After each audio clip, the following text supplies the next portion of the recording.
Okay, everybody, let's go ahead and get started. It is 2 p.m. and it's time for well, uh, my daily stream. I'm your host, Transfer Jump, and today we are going to go ahead and get started on. Um,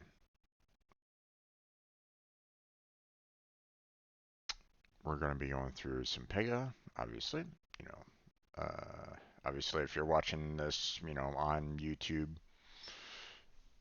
later, but, for those of you that are watching like right now on stream, uh, first thing that we're going to be doing is studying some Pega because I'm working towards getting my certification in the system architect.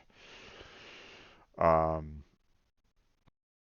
I'm doing these kind of study sessions so that, I can continue working towards that goal. And, you know, while I'm doing that, others can kind of join me as well, for my certification journey. Now, um, you know, for one thing that I want to say, at the very beginning of all these videos here, just in case anybody's, you know, if you're like catching the video for the first time or something like that, maybe you're coming into it like midway through my journey or something like that. Um, this is not endorsed by Pega at all. I'm not getting any kind of like, special benefit from Pega at all. They're not like paying me or anything along those lines, so don't think that that's what's happening. Okay, first off. Um, Second thing that I want to mention, okay, I am not an authorized training partner. Okay, this is not meant to be an instructor-led training. So if you feel like that's, if that's my intention, it is not. Um, because I'm not an instructor. Um, one would hope that, instructor-led training would be someone from Pega that knows everything about Pega. They would be able to answer all your questions, whether it's, doing the actual dev work, programming, and so on and so forth, to, other, minor details that you might need to have answered, through your training session. Okay, if there's some kind of part uh, in that particular module or whatnot that's confusing, you should be able to ask your trainer, for an answer, and they should be able to provide it to you. But I don't know. Um, I haven't had a Pega paid instructor-led training. I had, my last company had a trainer that trained um, trained us in Pega, um, but a good majority of, well, I think pretty much everybody in my particular batch just went to self-study for the most part because it was pretty bad. Um, so um, you know, I would hope that an instructor-led training from Pega Academy would be better than what I got. Okay. Um, you know, I even went to my last company and said, hey, can I go through this session again with another teacher because we're having a hard time with our current one? Please put us back through because we're not getting all the information that we really should be getting. And they didn't do that, so yeah. Um, so it's up to me to try to get um, certification myself because the mentor was not ideal.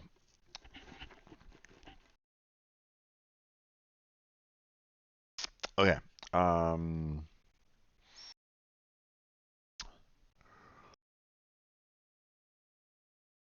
So yeah. Um, Now concerning concerning the process, I'm working through the system architect mission here. Okay. Now, the system architect and the business architect missions are fairly similar to each other. As you can see, that these two missions right here that they're referencing, those are the same missions. Okay, for both of them. Okay, so the business architect has the same missions that the system architect mission has. Okay, so we're covering both of them at the same time. Okay, now the business architect will have these two extra modules that the system architect does not have. So when we complete both of the when we complete both of the missions, then I will go to the business architect. I will finish off these two modules so that if anybody is just kind of watching these videos for the business architect side of things, they can have that available to them, for potential certification. Um, for the system architect, however, I will be continuing on with the 26 modules afterwards. So, um, it's been kind of a slow process, because some of these topics, some of these modules might, be might take an hour session to kind of study and discuss. They might even take 2 hour sessions depending on what's going on. So, for example, um, you know, past couple of videos, past couple sessions, Pega sessions that I've had, was really kind of going over the creating a child case and creating, adding a duplicate case type search challenges. Um, so yeah, there's that. Not exactly something that I really wanted to have happen, but um, was getting was seeing a lot of errors popping up for both of those challenges, and that was very concerning. So, but we're going to go ahead and move on to skipping a process or a stage, the module there. So total 10 minutes, one topic. So 5 minutes and 5 minutes. We'll see if we can get through that, and then we'll see about trying to go to the challenge afterwards. It all depends on how long the topic is. Um, a lot of graphics, so it might seem longer than it actually is. So, okay, conditional execution of processes and stages. So, conditional execution, you can define conditions that control whether a process or stage runs a case. Runs in a case, I should say. A condition consists of a field, comparator, and value. Processes and stages are either executed or skipped if the case runtime values match the conditional logic defined. In the following image, click the plus icons to learn more about configuring a condition to skip a process or stage. So you configure the condition where you're changing the position, job title, fields when conditions is equal to manager.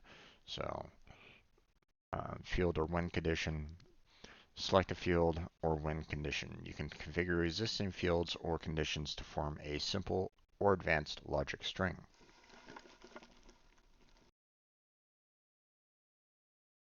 For example, open paren A1 and A2, close paren, or open paren A3 and A4 and A5, close paren, or open paren A6, close paren.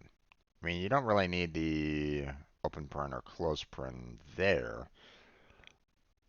Um, you could probably just go ahead and put um, probably just A6 there, I would imagine. I want to understand why you would need to have the open paren and close paren for just the A6. That should be kind of like a given. But I don't know. Maybe it's something that's specific to Pega. Like you have to have, if you're having, the ors in like separate groups, maybe you have to have them in the parens.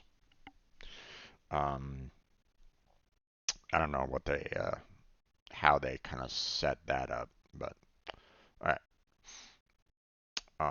Comparator. Select a comparator from the list. Is equal to, is not equal to, starts with, contains, ends with, okay. Yeah. And then of course, value. Enter or select another field or existing values. Doesn't really explain much more than that, but I mean, we already kind of covered that in the previous one with the um, condition statements, but I mean, they probably could have moved this to the previous topic, to be honest, but whatever. For example, an automobile accident case contains a process to open a personal injury claim if there is an injured party in the accident. However, if the car received damage while parked and unattended, the personal injury process can be skipped. The file the file auto accident claim process always runs, which is the default setting for processes. The file injury and personal injury claim process is configured with a condition was a party injured is equal to yes.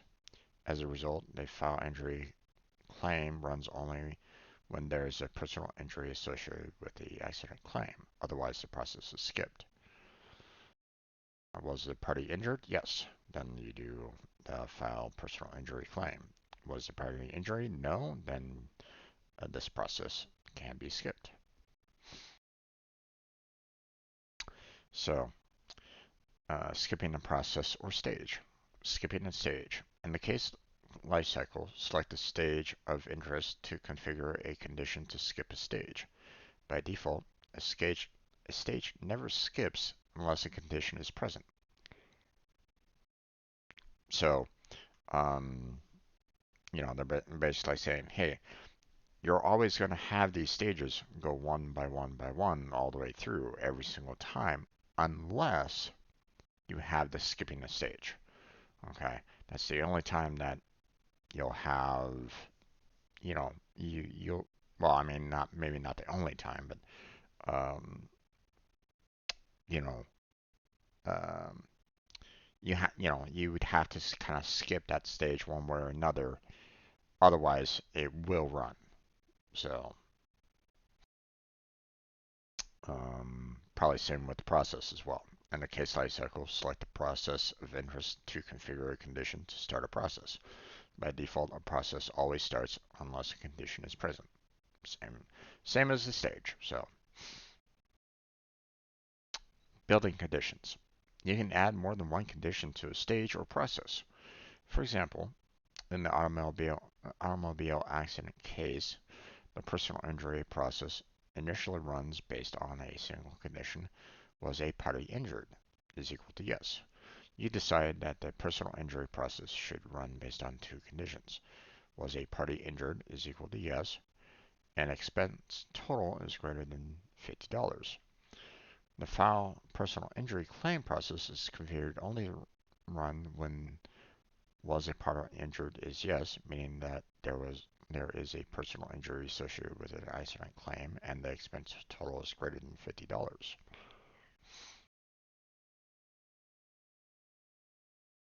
So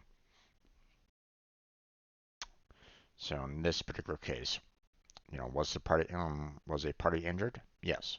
Was the expense over $50? Then both need to be processed. Was the party injured? No. Was the expense greater than 50 bucks? Yes. So, you know, you can skip the personal injury, but you still need to run the file accident claim.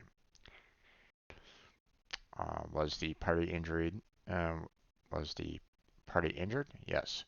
Was the expense total less than 50 bucks? Yes. So you basically skip personal injury, um,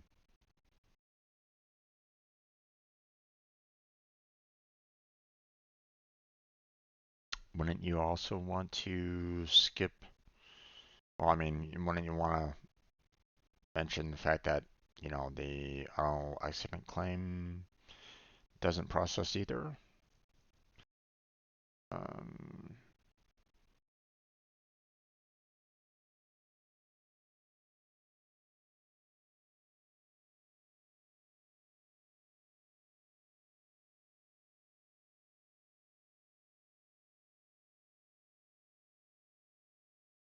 hmm. Okay, so they're only referencing it if the expense total is greater than $50. Okay, so they're still going to process the auto accident, but if the expense is still under $50, then it will skip the personal injury.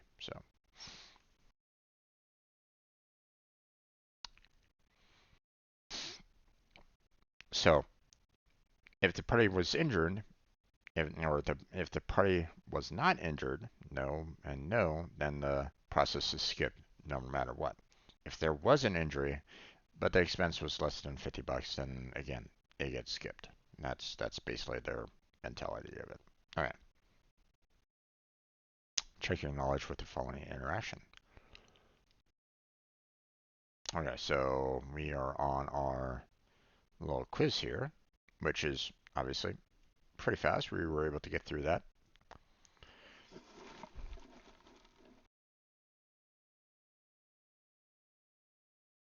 All right. In an onboarding case, new employees are assigned a seating location, office equipment, hardware, and software in the equipment section stage shown above. However, if an employee is remote, it is unnecessary to assign an employee with a seating location or office equipment. How do you configure the case lifecycle to reflect this behavior? Um,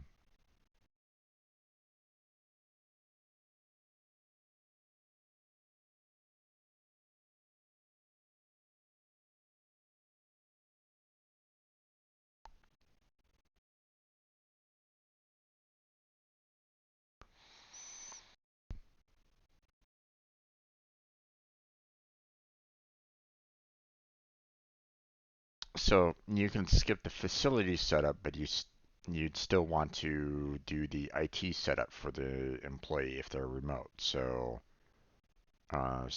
you configure the equipment selection stage to skip if the employee is remote. Otherwise, stage starts. No, that's incorrect. You still want to, um, you can still do the select hardware, select software package, approve IT setup, for the employee. Okay, they're not saying that we're skipping that particular portion of the equipment selection. So, um, configure the IT setup process to start if the employee is remote, otherwise the process is skipped. No, I mean, you still want the process to start even if they are, part of the, um, if even if they're in the office, you still want to have the IT setup, work. So, configure the facility setup process to start if the employee is not remote, otherwise the process is skipped. Yes, that's what you kind of want to do.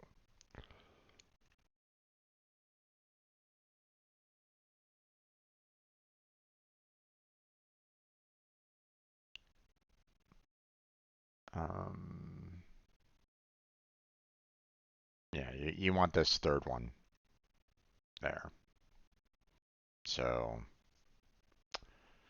um, because, I mean, you don't necessarily want to skip the facilities, setting the seating location if they're not remote, meaning like they go into the office and, they have no seating location, office equipment, or facility setup whatsoever.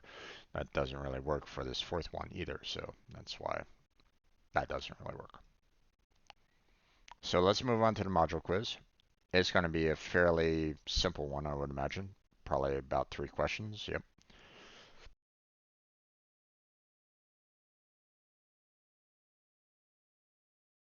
In a customer service case type, customers can indicate that they are interested in filling out a survey about their customer service experience. If the customer agrees to complete the survey, they proceed to the customer service stage. Otherwise, the case resolves automatically.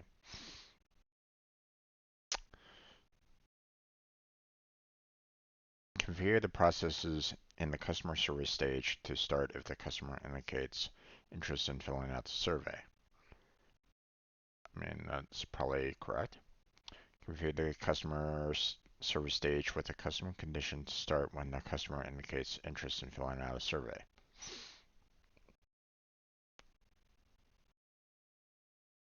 Hmm.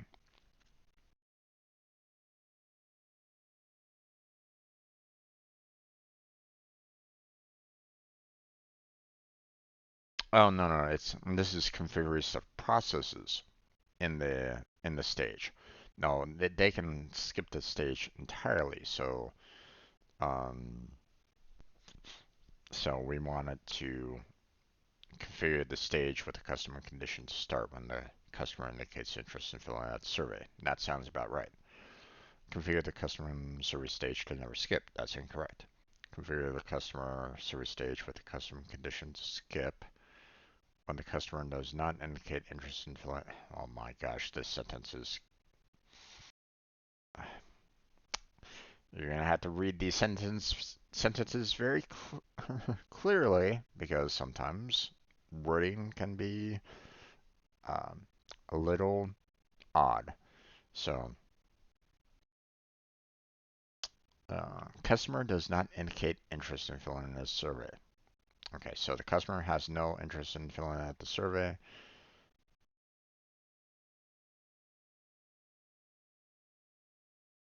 Um, so it will skip.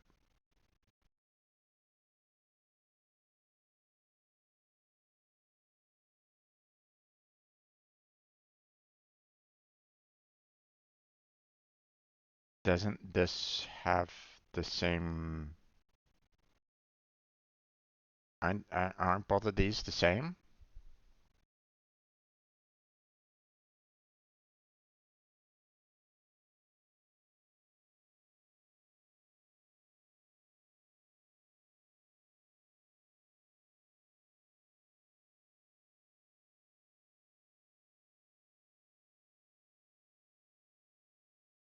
By default, a stage automatically starts unless the customer condition defines when to skip a stage.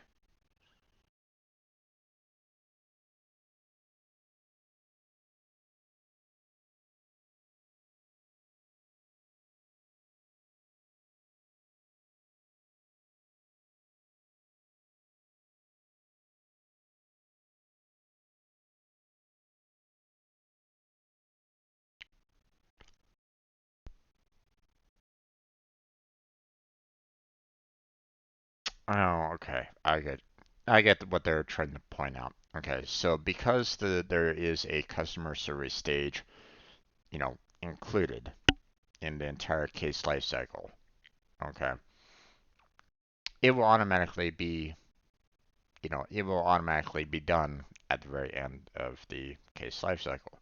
So the only time where it shouldn't be active is when you tell it to skip. So, so that's why this one you know, isn't correct because it's going to be done. So, so that's why this one is the correct answer. Gotcha.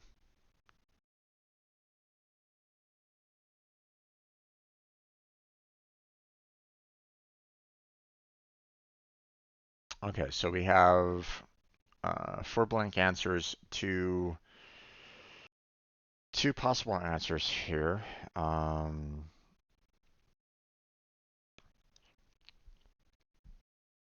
And they don't really tell you, like, hey, there's three stages in one process, or there's three processes in one stage, so on and so forth. So you're gonna have to read this very carefully and make sure that you select the correct ones.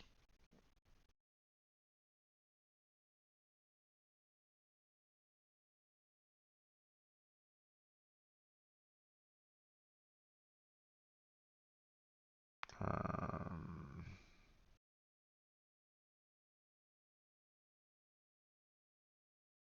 hmm.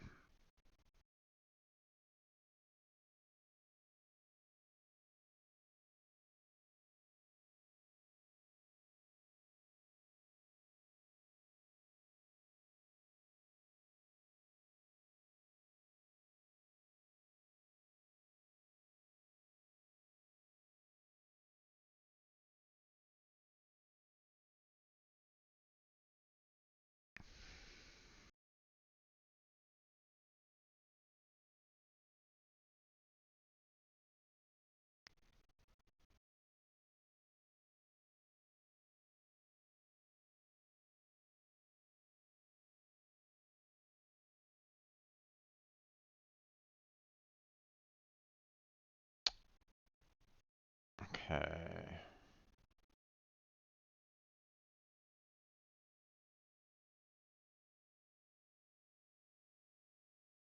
I think it's something like this. On a stage, you define a condition with comparators to determine when the stage is skipped. On a process, you define a condition with comparators to determine when the stage is executed. That's what I'm thinking, but I could be wrong. Okay, so there's saying, process and process. Okay. I was wondering if they were gonna if they were trying to go for something that was um,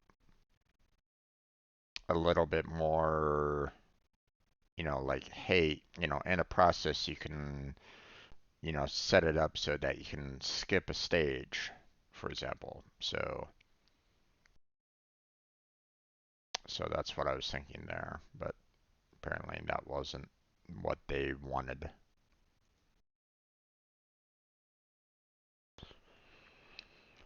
Okay, well, not doing too well on this so far. I already missed two out of the three. If I had done that on the certification exam, I would not be doing very well. So, which two statements are true about skipping stages and processes? Remember, there is no feedback on the certification exam, so don't, you know, this gives you information and kind of gives you a little bit of clarity of what they're trying to go for, but you won't have that on the certification exam. So use it as a learning tool, but that's it. Okay.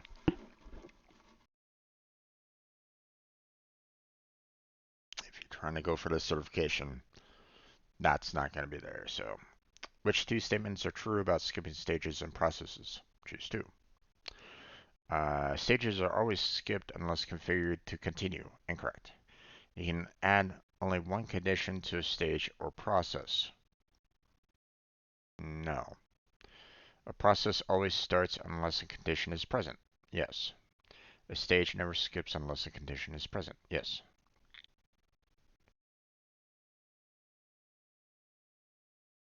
They will always run. So,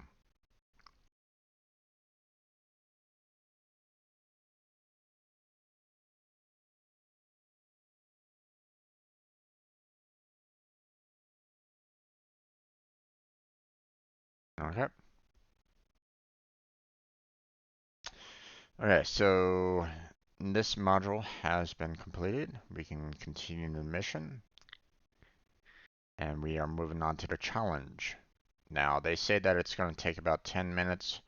There's only one detailed task in here, but it's about skipping. So, and so far,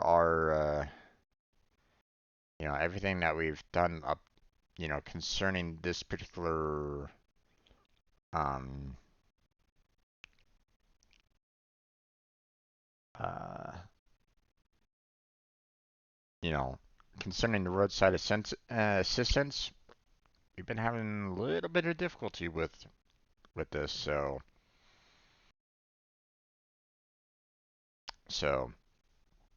Roadside assistance requests are covered for customers who have opted for higher membership coverage level. Configure the enter payment information and invoice customer processes to start when the customer coverage level is not a gold membership. Calling table provides the credentials you need to complete the challenge. So we're resetting the instance. I don't know why it's not resetting it automatically, but I mean that's my first time entering this particular challenge. There should not be any um, there shouldn't be any um, concern, or there shouldn't be an instance there at all. So I'm doing the reset on it.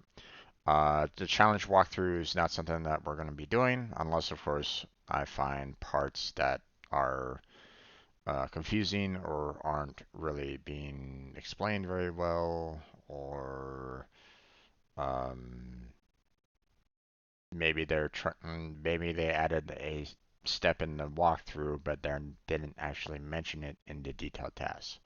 I don't know, but we don't really use that unless we absolutely have to. Um, one should expect that the steps that they take you through on here are clear and concise enough to, follow them and repeat them without any kind of like failure or anything along those lines. So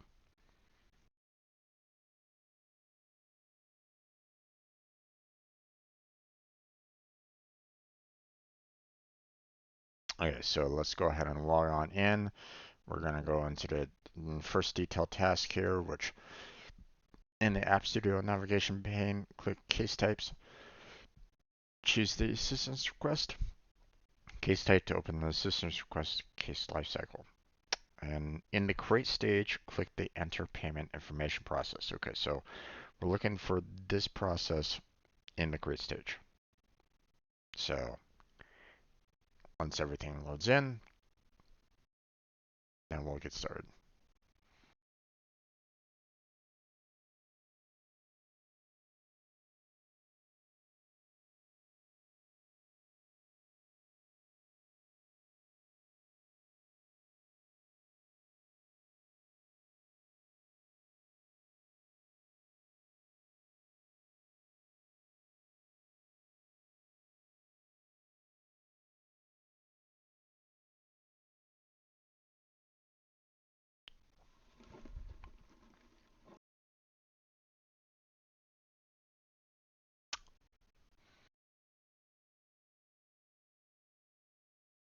Obviously, it's going to take a little bit of time for everything to kind of load in. So, you know, make sure that, you know, you have you have the time to handle this. I'm pushing it a little bit because normally these challenges take a little bit longer than the time that they state. So, or at least in my experience. So, it might work if it might be that fast if you're very experienced with it, and you can kind of go through the steps without really thinking about what needs to be done. Like you already know the steps that you need to do, and you can easily kind of go through them. But um, but I mean, if you're learning it for the first time, it's always good to slow down, study, repeat if necessary, that kind of thing. So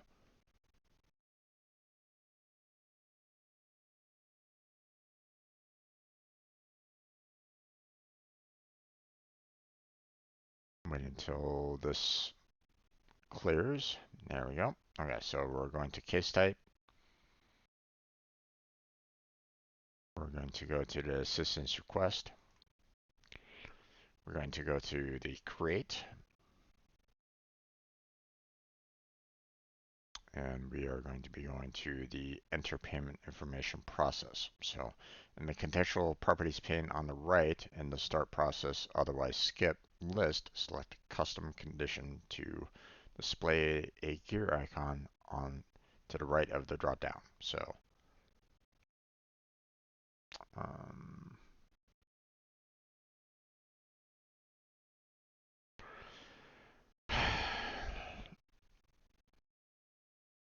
all right. So enter payment information, yeah. And we want to select customer condition in the start process. So, um, all right, so click the gear icon to display the custom configure condition dialog box. So, clicking on that.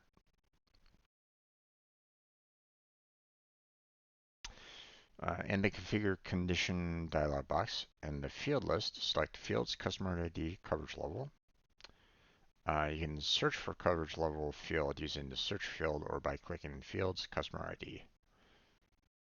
So, comparator is not equal to, in the value field, enter gold to test whether a customer has selected the gold coverage level.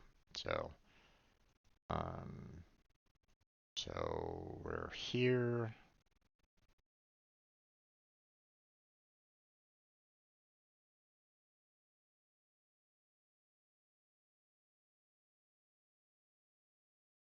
Fields, customer ID.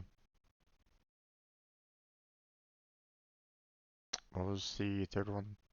Coverage level. There we go.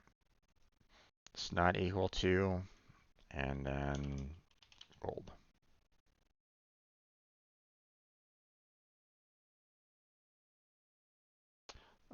Click submit to complete the configuration of the condition and return to the case lifecycle. So should be matching that perfectly, right? So coverage level is not equal to gold. On the resolution stage, click invoice customer process. Repeat steps 3 through 8 to add a custom condition to the invoice customer process that starts the process only if the customer has not selected the gold coverage level. Click save to save your progress. So let's hold off on that. Let's click the submit, complete this condition.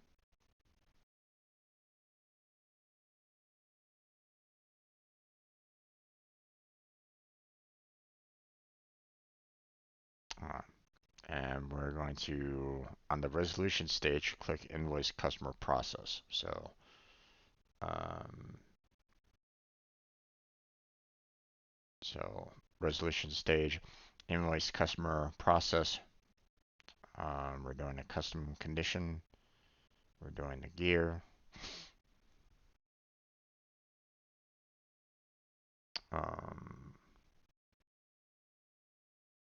That starts the process only if the customer has not selected the gold coverage level. So once again, coverage level is not equal to gold on this as well. So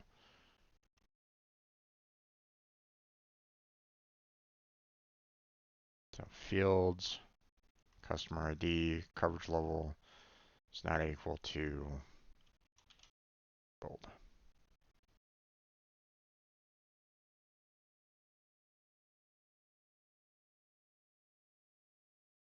All right, click save to save your progress, and then we confirm our work. So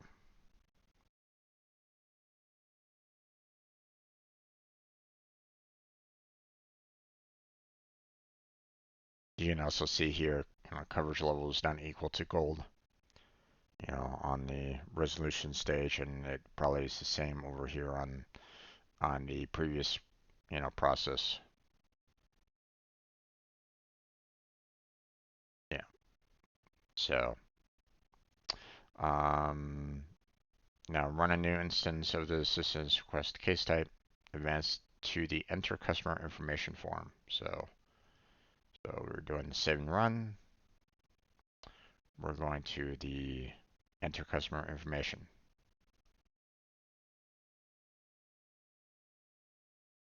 Gotta wait for it to load everything in.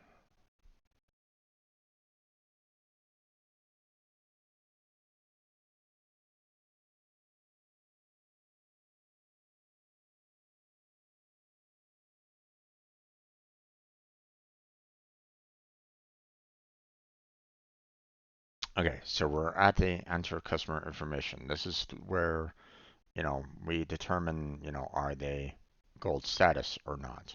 So click outside the customer ID, or actually, hold on. In the enter customer information form in the customer ID field, enter jmitchell at example.com, which is associated with the gold coverage level. Click outside the customer ID field to display the customer information associated with the customer ID. So we are selecting that, and there we go.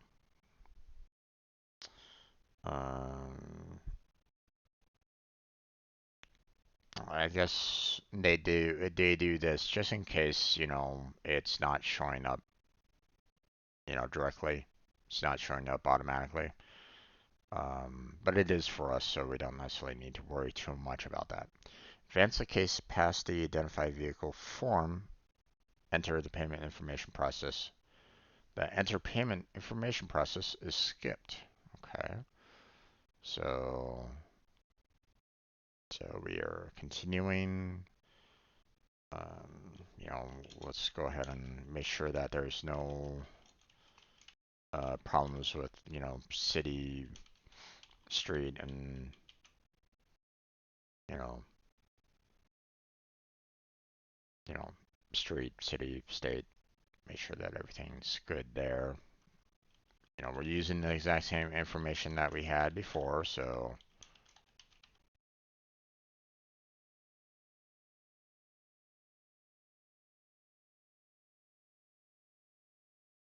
and it skipped the payment information.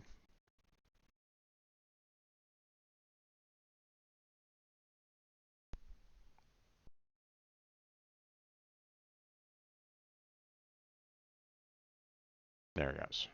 All right, so you can view where you are in the case lifecycle by clicking the stage heading to see what step you are in, what steps you've completed, and what steps you've skipped. In the example below, you're in the validation stage and skip the enter payment information process. In the approval view, click approve.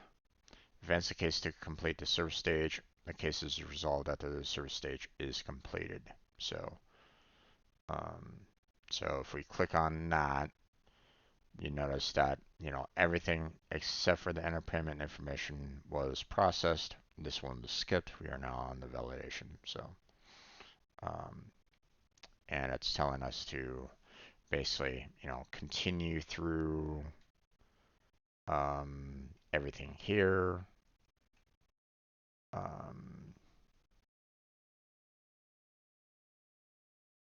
And there we go. As you can see, both of these processes were also skipped as well. So,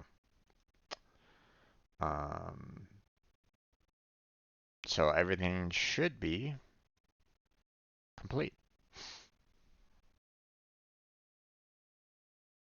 Now, the one thing that I kind of would have liked to have seen is more along the lines of, they were talking about, going to. All right, so here, let me break out of this. They wanted me to kind of go to this particular process and put in the customer condition.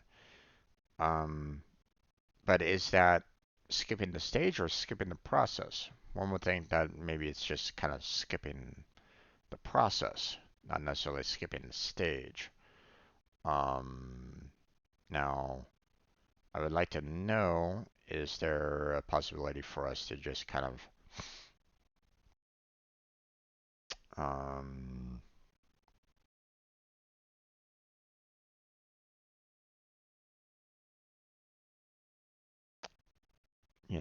could there be a possibility of just kind of skipping the stage, right then and there, or is there something like, um, you know, do I need to maybe put some kind of condition here on this stage to um, that might allow for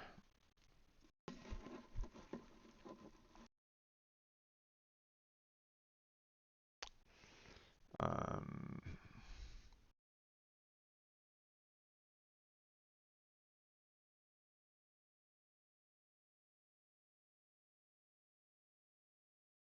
I mean, there's the skipping stage here, for a custom condition, and that probably would have been. I mean, they did the skipping the process, which in a sense, skip the stage because you're not doing the process for this. But it would have probably been great if they just had, like they had like a resolution, did like the resolution here, where you can actually modify this skip stage section because they gave us, you know, um, ways of modifying the processes, but they're not giving us, and they didn't really give us the, stage condition. So that's all. That's what I would mention. That's what I would try to add or change um, in this particular scenario. So so I'm gonna suggest a slight edit on this. Um, in this particular challenge, you we were instructed on skipping two separate processes,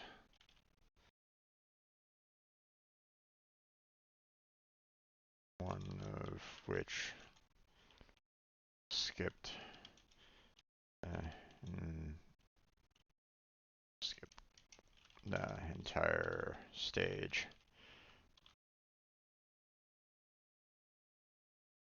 However,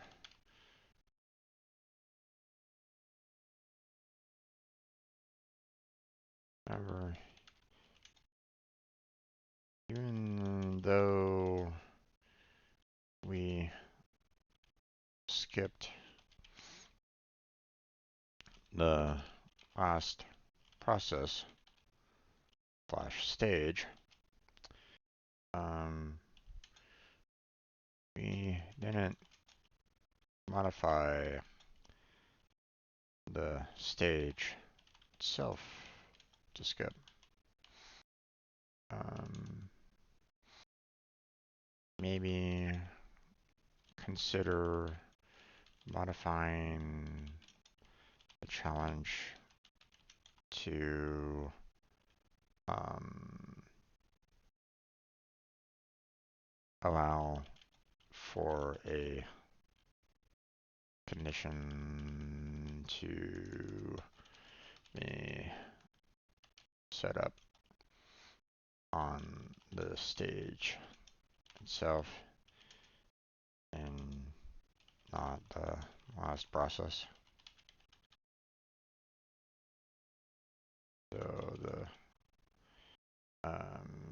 student can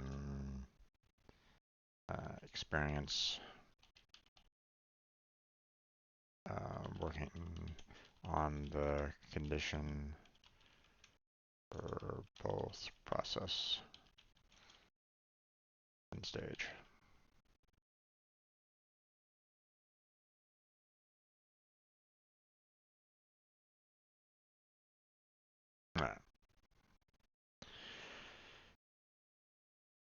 So that's what I would do.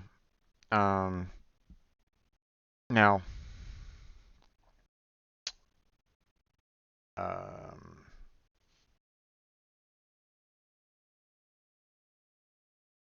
in this particular um,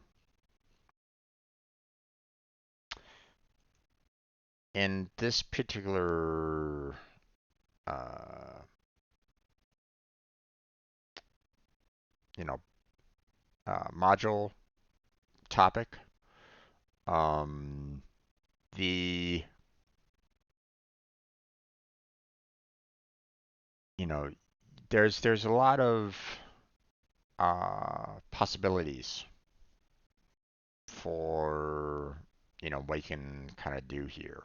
You know, um, like for example, um, like maybe you want to uh, like maybe you want to check the username um, that they enter before they even get to the you know checking out the password, right? Um, so you might want to do like a database check to see whether or not that username is actually a valid username. Okay. Or you might want to do some additional checks on the username, make sure that you know, it's a proper username before you go to the database. Okay. Because bear in mind, okay, if they put in some very malicious, um, if they don't, if they put in some malicious text within, say, like the username and the password, they could potentially be showing off the contents of the database on the web page itself. Okay. Um, or they could, you know, they might put in text in there that could just completely ruin your days in database. So, um, you wanna make sure that you safeguard your, doing any kind of checks on the database before you try to run that particular text there. Okay, so um, you want to safeguard your database. Okay, um, so you might want to like check um, check the username first, you know, and make sure that it's not something that has some malicious values in there. And if it's not in there, then you probably have it skip the password check, right? Because it's pointless. You don't want to have a password check if the username check is failing. So you might want to like skip that process maybe. Um, or um, or maybe um, uh, maybe because you have like a um, going back to like the airline scenario from before, uh, yesterday or the day before. Um, say you have like a 10-year, um, frequent flyer, for example, right? Well, um, you know, you might want to have it, handle that they're always going to have like first class status. You always want to put them in first class status. So maybe it kind of skips like maybe a process for that, or maybe an entire stage of about like setting up like a coach, you know, um, seat selection or something like that. Um, or maybe it already has like the customer's preferences like already saved. So like maybe you have a customer that has already stated, hey, you know, uh, like like myself, for example, I'm 6'5". I'm, I need room for my legs. So, um, so if I don't find a seat that's, has leg room to it, then I'm going to be uncomfortable. So for me, I would either need to, you know, not, and nowadays, with airlines wanting to kind of crunch us up into sardines, um, I'd be more comfortable at, say, the emergency exit location, so I can actually stretch out my legs right there, or, first class. Although I don't have the money for first class, so I mean, I wouldn't really want to be placed in first class. Obviously, you know, well, I mean, until I start making a lot of money and have a disposable income to handle first class, then maybe. But it wouldn't necessarily be my first choice at this time. um, but would I go to first class if I had the leg room? Oh hell yeah. you know, um, you know, I can't do coach. I just you know my legs are you know pressed up against the back of the seat in front of me, and if they decide to recline back, that's going into my legs and it hurts. So Um, I really don't like how airlines are, um, reducing down the size of the seating to try to maximize the amount of people that are on board their flights. I mean, I get it, I understand it in the fact that, they're trying to make money, off the flights, but it's just too uncomfortable for me. So if I don't get an emergency exit seat, then, you know, I might as well just drive because it's not really worth it. you know, it's just too painful sometimes. But that's my experience, you know, in terms of, what goes on for airplanes and the like. All right, but that's going to be it for today's Pega session. We're going to continue tomorrow using the pausing and resuming case processing. It looks like these seem very quick, so we might be able to get through both of them tomorrow. We'll see. Um, we'll also see about, um, if I get back any feedback from the problems that I had for the child case and the duplicate case. But obviously, um, I gotta wait for any kind of feedback from not only my friend but uh, from that one contact that I've you know been kind of talking with, kind of like on a regular basis. Every single time that I put in a suggestion, they're always replying back. Um, so I kind of appreciate that person for replying back to me. Um, so hopefully they continue to do so. Um, Now, if that person wants to come and chat with me directly you know, um, on these streams, then that would be fantastic. I can kind of talk with them directly in midstream, but I also know that they're typically on the job, and you know, that's probably not something that they can easily do or get away with. So I get it. I get it. So. But that's going to be it for today's Pega session. So we're going to go ahead and close on down on this one. So hopefully, you enjoyed everything um, that we covered on here.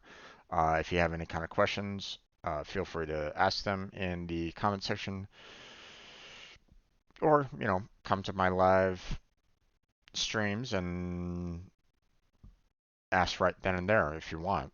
Um, Obviously, you'll probably want to like specify like the section that you want to kind of cover. The module, the mission, whatever. Because obviously that would help me on narrowing down where you might have any kind of issue. Uh, Bear in mind, again, I'm not an expert at this. I'm working on my own certification, so there's only so much that I can do. But I mean, if you put a question in the comment section, then I can try to help you out with it. Um, or I can refer the question to like my friends, the one contact that I kind of have at Pega right at this moment in time. Um, or it might be answered by a Pega expert or something like that in the future. You know, who's to say? Just don't be afraid to ask any kind of questions that you want concerning Pega on my videos because um, you know if if you have the question, then there's probably others down the road that will have the same exact question. So don't be afraid to ask it. Okay. Um, you know, one of our you know sometimes a flaw that we have sometimes is that we might second guess our questions. Like, oh my gosh, this question is absolutely stupid. Why should we ask that? It probably is not. Don't think like that because you know while if you have that question, then someone else might have that question as well. Okay. Don't feel like you're the only person that might have that. Okay. So, um, because there might be another person down the way that might have the exact same question that you have. So, um,